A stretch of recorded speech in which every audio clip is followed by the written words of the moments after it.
उत्तरांचल नामा में आप सभी का स्वागत है। मैं हूं शक्ति प्रकाश श्रीवास्तव। सब कुछ लुटा सोनिया की चौखट पहुंची ममता। पश्चिम बंगाल विधानसभा चुनाव में जिस तरह का परिणाम आया, उसकी तृणमूल कांग्रेस प्रमुख और 1.5 दशक तक सूबे की कमान संभालने वाली ममता बनर्जी को सपने में भी उम्मीद नहीं थी। इतना ही नहीं, सत्ता छिनने के बाद भी लगातार ममता तनाव में है। अब आलम यह है कि सरकार तो गई ही, अब पार्टी के सामने भी अस्तित्व का संकट खड़ा हो गया है। पहले 80 में से 59 विधायकों ने पार्टी छोड़ी और बाद में 20 सांसदों ने पार्टी को नमस्ते कर दिया। एक एक कर ममता और उनके भतीजे अभिषेक अकेले पड़ते जा रहे हैं। चौतरफा डैमेज कंट्रोल के लिए ममता ने दिल्ली का रुख कर लिया है।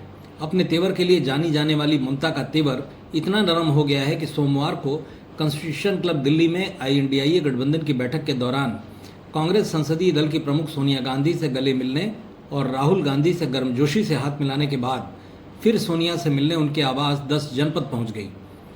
दिन भीतर हुई इन नेताओं की दूसरी मुलाकात ने न केवल ममता की परेशानी की पोल खोल दी है, बल्कि सियासी गलियारे में कई तरह की कयासबाजियों को जन्म दे दिया है। दरअसल ममता बनर्जी ने देश की सियासत में एक अलग औरा अपना बना रखा है। आज से लगभग 5 साल पहले एक समय वो भी था जब जुलाई 2021 में ममता बनर्जी सोनिया गांधी से उनके 10 जनपद वाले आवास पर राहुल गांधी की मौजूदगी में मिली थी। लेकिन उसके बाद दोनों दलों के बीच के रिश्ते इतने खराब हो गए थे कि एक बार मीडिया ने ममता से पूछा कि अब 10 जनपद कब जाएंगी, तो बुरी तरह भड़क गई थी। कहा था कि वहां जाना क्या मेरी कोई संवैधानिक बाध्यता है। लेकिन समय का चक्र ऐसा घूमा कि आज बंगाल ममता बनर्जी के हाथ से निकल चुका है और पार्टी के 20 बागी सांसद लोकसभा अध्यक्ष ओम बिरला को पत्र सौंपकर लोकसभा में अलग बैठने की तैयारी में हैं।